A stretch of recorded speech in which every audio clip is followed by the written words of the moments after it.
नमस्कार, आस्था magazine dot news में आप सबका स्वागत है। मैं हूं स्मित सुजित्रा। देखते हैं आज की मुख्य खबरें। पेट्रोल डीजल 15 दिन में 9 रुपए से ज्यादा महंगा हुआ। माल भाड़ा 16% बढ़ने की आशंका। पेट्रोल और डीजल के दाम में लगातार हो रही बढ़ोतरी से ट्रांसपोर्ट और व्यापारी से लेकर आम लोग तक सभी प्रभावित हुए हैं। जिस रफ्तार से ईंधन के दाम बढ़ रहे हैं उसका सीधा असर बाजार पर हो रहा है। पिछले 15 दिन में ही पेट्रोल और डीजल 9 रुपए 16 पैसे महंगे हो गए हैं। बाजार मामलों में से जुड़े जानकार और व्यापारी कहते हैं कि इसका सीधा असर माल भाड़े पर पड़ेगा और इसमें 16% तक की बढ़ोतरी हो सकती है। मार्च में भारत की बेरोजगारी दर में गिरावट देखने को मिली। Centre for Monitoring Indian Economy के मासिक आंकड़ों के मुताबिक देश में बेरोजगारी की दर फरवरी में 8.10% थी, जो मार्च में बढ़कर 7.60% रह गई। CAYE के आंकड़ों के मुताबिक मार्च 2022 में शहरी बेरोजगारी की दर 8.50% और ग्रामीण क्षेत्रों के लिए यह 7.10% रही है। छत्तीसगढ़ रोजगार के मामले में सबसे आगे रहा। यह बेरोजगारी दर देश में सबसे कम 0.60% रही। जरूरी दवाओं की कीमतों पर सरकार का नियंत्रण नहीं, मनसुख मांडविया। दवाओं की कीमतों में बढ़ोतरी को लेकर जारी अटकलों को लेकर केंद्रीय स्वास्थ्य मंत्री मनसुख मांडविया ने सोमवार को स्पष्ट किया कि केंद्र सरकार ने किसी भी आवश्यक दवा की कीमतों में वृद्धि नहीं की है। उन्होंने कहा कि कुछ ऐसी जरूरी दवाओं की कीमतों में मुद्रास्फीति के रुझान के अनुसार इजाफा या कमी हो सकती है, जो थोक मूल्य सूचकांक से जुड़ी है और जिनकी कीमत बहुत कम है। मनसुख मांडविया ने कहा कि सरकार ने इनके दाम में कोई बढ़ोतरी नहीं की और थोक मूल्य सूचकांक से जुड़ी एवं बहुत कम कीमत वाली केवल कुछ एक आवश्यक दवाओं की कीमत में मुद्रास्फीति के रुझान के अनुसार स्वतः वृद्धि या गिरावट देखी जा सकती है। श्रीलंका गोतबाया नहीं छोड़ेंगे राष्ट्रपति पद, विपक्ष की मांग खारिज। बहुत साबित करने वाले दल को सत्ता सौंपने को तैयार। श्रीलंका में जारी भीषण आर्थिक संकट के बीच सत्ता संघर्ष भी जारी है। राष्ट्रपति गोतबाया राजपक्षे ने विपक्ष की मांग पर पद छोड़ने से इनकार कर दिया है। उन्होंने कहा कि वह संसद में 113 सदस्यों का बहुमत साबित करने वाली किसी भी दल को सत्ता सौंपने को तैयार है। श्रीलंका के विपक्षी दलों ने राष्ट्रपति के इस्तीफे की मांग की थी, जिसे राज्यपक्षे ने ठुकरा दिया है। देश के राजनीतिक दलों में तनातनी बढ़ती जा रही है। विपक्षी दलों ने राष्ट्रपति राजपक्षे की उस अपील को भी खारिज कर दिया जिसमें उन्होंने विपक्ष से एकता मंत्रिमंडल में शामिल होने का आग्रह किया। गुजरात विधानसभा में 4 दिन पहले पारित आवारा पशु विधेयक वापस ले सकती है गुजरात सरकार। बीजेपी ने दिए ये संकेत। गुजरात विधानसभा में हाल ही में पारित विधेयक पर प्रतिबंधित लगाने के लिए संभावित वापसी का संकेत देते हुए बीजेपी अध्यक्ष CR पाटिल ने CM से कानून पर पुनर्विचार करने का अनुरोध किया। गुजरात विधानसभा में हाल ही में पारित आवास पशु विधेयक को राज्य सरकार वापस ले सकती है। 4 दिन पहले लागू हुए इस कानून को लेकर मालधारियों का लगातार व्यापक विरोध हो रहा है। कानून वापसी की संभावना जताते हुए बीजेपी अध्यक्ष CR पाटिल ने कहा कि इस संबंध में मुझे लगातार मैसेज आ रहे हैं और मालधारियों की मांग है कि कानून वापस लिया जाए। साथ ही उन्होंने मुख्यमंत्री भूपेंद्र पटेल से कानून को लेकर पुनर्विचार करने का अनुरोध किया। सुप्रीम कोर्ट का अहम फैसला, आर्य समाज की शादियों को स्पेशल मैरिज एक्ट में लाने के आदेश पर रोक। सुप्रीम कोर्ट ने मध्य प्रदेश हाईकोर्ट के उस आदेश पर रोक लगा दी जिसमें आर्य समाज के एक संगठन को निर्देश दिया गया था कि विवाह करते समय उसे विशेष विवाह अधिनियम के प्रावधानों का पालन करना चाहिए। मध्य भारत आर्य प्रतिनिधि सभा का प्रतिनिधित्व करने वाले वरिष्ठ अधिवक्ता श्याम दीवान और वकील वसंजा शुक्ला ने तर्क दिया कि हाईकोर्ट ने आर्य समाज के मंदिरों द्वारा किए गए आर्य समाज के विवाह को निर्देश देकर विधायकों के क्षेत्र में प्रवेश करके एक त्रुटि की है। मध्य प्रदेश में याचिकाकर्ता समाज को विशेष विवाह अधिनियम के प्रावधानों के अनुरूप अनुष्ठापन करना होगा। याचिकाकर्ता संगठन ने कहा कि मध्य प्रदेश के सभी आर्य समाज मंदिरों पर उसका अधिकार है। सोनिया गांधी ने आगे रास्ते और भी चुनौतीपूर्ण बताया। कहा, कांग्रेस का फिर से मजबूत होना लोकतंत्र के लिए जरूरी।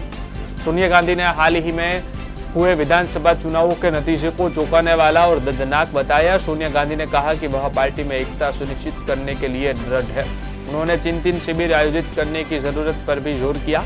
कांग्रेस अध्यक्ष सोनिया गांधी ने हाल ही में हुए विधानसभा चुनावों के नतीजों को चौंकाने वाला और दर्दनाक बताते हुए मंगलवार को कहा कि पार्टी के लिए आगे ही राह पहले से ही कहीं ज्यादा चुनौतीपूर्ण है, जो पार्टी के समर्पण, दृढ़ संकल्प और लचीलेपन की भावना की परीक्षा लेगी। सोनिया गांधी ने G23 नेताओं की टिप्पणियों या कई राज्य में हड़बड़ी का जिक्र किया, बिना कहा कि वह पार्टी में एकता सुनिश्चित करने के लिए दृढ़ है।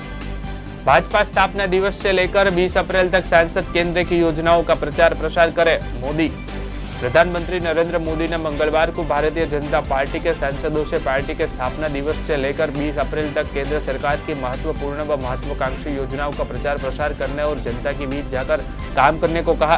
प्रधानमंत्री ने यह बात भाजपा संसदीय दल की बैठक में कही। सूत्रों ने बताया कि प्रधानमंत्री ने सांसदों से स्थापना दिवस पखवाड़े के तहत अपने अपने संसदीय क्षेत्रों में प्रतिदिन एक बड़ा आयोजन करने और समाज के अंतिम पायदान पर खड़े व्यक्ति तक सामाजिक न्याय सुनिश्चित करने को कहा।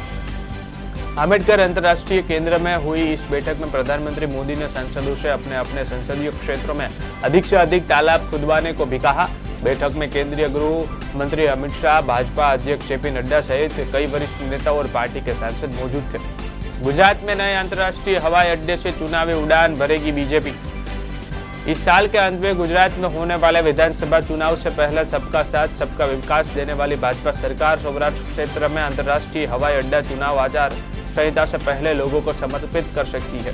यह हवाई अड्डा भाजपा सरकार को एक नई उड़ान के साथ दोबारा सत्ता पर काबिज करने में अहम भूमिका निभा सकता है। यह राजनीतिक विश्लेषकों का ध्यान आकर्षित कर रहा है। कुछ विशेषज्ञ इस ग्रीनफील्ड हवाई अड्डे परियोजना की तुलना दिल्ली एनसीआर के बाहरी इलाके में स्थित जेवर हवाई अड्डा परियोजना से कर रहे हैं, जिसे उत्तर प्रदेश चुनावों से ठीक पहले शुरू किया गया था। भले ही यूपी में सत्तारूढ़ बीजेपी ने कृषि प्रभुत्व वाले पश्चिमी यूपी में बड़े नुकसान की आशंका जताई थी, लेकिन विकास की कहानी इसी मेगा एयरपोर्ट प्रोजेक्ट के इर्द गिर्द केंद्रित थी, जिसे सत्तारूढ़ योगी सरकार ने बुना था। चुनाव में एयरपोर्ट प्रोजेक्ट ने मतदाताओं को काफी आकर्षित भी किया था। भीषण गर्मी से नहीं मिलेगी राहत, अप्रैल को लेकर मौसम विभाग ने दी है ये जानकारी। मार्च से अधिक अब अप्रैल में गर्मी पड़ने का अनुमान है। मौसम विभाग के अनुसार अप्रैल के पहले हफ्ते में भीषण गर्मी के साथ लू भी चलेगी। तपती गर्मी मार्च के बाद अब अप्रैल में रिकॉर्ड तोड़ने के लिए तैयार है। भारतीय मौसम विभाग के अनुसार अप्रैल में मार्च से अधिक गर्मी के साथ लू भी चलेगी। बारिश को लेकर अभी मौसम विभाग के पास कोई अपडेट नहीं है। बारिश न होने की वजह से ही गर्मी रिकॉर्ड तोड़ रही है। तापमान हर दिन बढ़ रहा है और अब अप्रैल को लेकर मौसम विभाग ने साफ कर दिया है कि इस महीने गर्म लू भी दिल्ली में चलेगी। बीजेपी सांसद को सौंपी गई कामों की लिस्ट 15 दिन में करने होंगे पूरे, पीएम ने दी नसीहत। प्रधानमंत्री नरेंद्र मोदी ने भारतीय जनता पार्टी के सांसदों से पार्टी के स्थापना दिवस से लेकर 20 अप्रैल तक केंद्र सरकार की महत्वपूर्ण और महत्वाकांक्षी योजनाओं का प्रचार प्रसार करने और जनता के बीच जाकर काम करने को कहा है। प्रधानमंत्री मोदी ने यह बात बीजेपी संसदीय दल के बैठक में कही। अंतिम पायदान पर खड़े शख्स को मिले स्कीमों का लाभ। प्रधानमंत्री मोदी ने सांसदों से स्थापना दिवस पखवाड़े के तहत अपने अपने संसदीय क्षेत्रों में प्रतिदिन एक बड़ा आयोजन करने और समाज के अंतिम पायदान पर खड़े व्यक्ति तक सामाजिक न्याय सुनिश्चित करने को कहा। कश्मीरी पंडित एक बार फिर आतंकियों के निशाने पर। शोपियां में कश्मीरी पंडितों को मारी गोली। कश्मीर में आतंकवादियों के एक बार फिर से कश्मीरी पंडितों को निशाना बनाकर हमला करना शुरू कर दिया है। सोमवार को दक्षिण कश्मीर के शोपिया जिले में आतंकवादियों ने एक दवा विक्रेता कश्मीरी पंडित लाल कृष्ण उर्फ सोनू कुमार बलजी पर अचानक हमला कर दिया। हमले में उनके हाथ और पैर में गोली लगी है। उन्हें इलाज के लिए तुरंत आर्मी अस्पताल में भर्ती करवा दिया गया है। उनकी हालत फिलहाल स्थिर बताई जा रही है। आपको बता दें कि मेडिकल स्टोर संचालक सोनू ने 90 के दशक में आतंकवाद के चरम दौरे में भी घाटी नहीं छोड़ी थी। वह पिछले 30 साल से कश्मीर में ही रह रहे हैं। सोना खरीदने का शानदार मौका। गिरावट के साथ आज फिर सस्ता हुआ गोल्ड। सोने चांदी की कीमत में गिरावट का दौर अब भी जारी है। मल्टी कमोडिटी एक्सचेंज पर आज यानी मंगलवार को सोना 39 रुपये सस्ता हुआ है। इस गिरावट के साथ सोना आज सुबह 51,485 रुपये पर कारोबार कर रहा है। हालांकि चांदी की कीमत में आज 5 रुपये की मामूली तेजी दर्ज की गई। इस समय चांदी 66,300 पर रेट कर रही है। आपको बता दें कि मार्च के दूसरे हफ्ते में सोना 95,600 रुपये प्रति 10 ग्राम तक पहुंच गया था। इस हिसाब से सोना एक महीने के रिकॉर्ड हाई से 4,115 रुपये सस्ता मिल रहा है। इधर अरविंद केजरीवाल गुजरात से लौटे। उधर पार्टी छोड़ गए सैकड़ों आप नेता बीजेपी में हुए शामिल। गुजरात में आम आदमी पार्टी को झटका लगा है। खबर है कि पार्टी के करीब 150 नेता और कार्यकर्ताओं ने भारतीय जनता पार्टी का दामन थाम लिया है। अकेले आप ही नहीं, इस दौरान कांग्रेस को भी नुकसान उठाना पड़ा है। पार्टी के कई सदस्यों ने भाजपा में शामिल होने का फैसला किया है। खास बात है कि इतनी बड़ी संख्या में आप नेताओं ने दल तब बदला है जब एक दिन पहले राष्ट्रीय संयोजक और दिल्ली के मुख्यमंत्री अरविंद केजरीवाल पंजाब सीएम भगवंत मान के साथ 2 दिन के गुजरात दौरे से लौटे हैं। गुजरात भाजपा के महासचिव प्रदीप सिंह वाघेला ने कहा, दिल्ली के सीएम और पंजाब के सीएम घर नहीं पहुंचे या खाना भी नहीं खाया और उनकी पार्टी के कई लोग भाजपा में शामिल हो गए। दिल्ली में स्वतंत्रता सेनानियों के नाम पर रखे जाएंगे पार्कों में नाम, डीडीए ने भेजी लिस्ट। दिल्ली विकास प्राधिकरण ने स्वतंत्रता संग्राम में हिस्सा लेने वाले दिल्ली के गुमनाम नायकों के नाम पर पार्कों का नाम रखने का विचार किया। इसके लिए डीडीए ने 16 पार्कों की लिस्ट दिल्ली सरकार को भेजी है। भारत की स्वतंत्रता में लड़ने वाले दिल्ली के गुमनाम नायकों के लिए दिल्ली विकास प्राधिकरण ने सम्मान देने के लिए एक कदम उठाया। डीडीए ने इन गुमनाम नामों के नायकों के नाम पर दिल्ली के पार्कों का नाम रखने का कदम उठाया है और इसके लिए दिल्ली के उपराज्यपाल ने भी हरी झंडी दे दी है। इसके बाद डीडीए ने दिल्ली सरकार को 16 पार्कों की सूची भेजी है जिनका नाम दिल्ली के उन गुमनाम नायकों के ऊपर रखा जाएगा जो देश की आज़ादी की लड़ाई में रहे थे। इसके लिए डीडीए की अगली बैठक में दिल्ली सरकार इस प्रस्ताव पर चर्चा करेगी।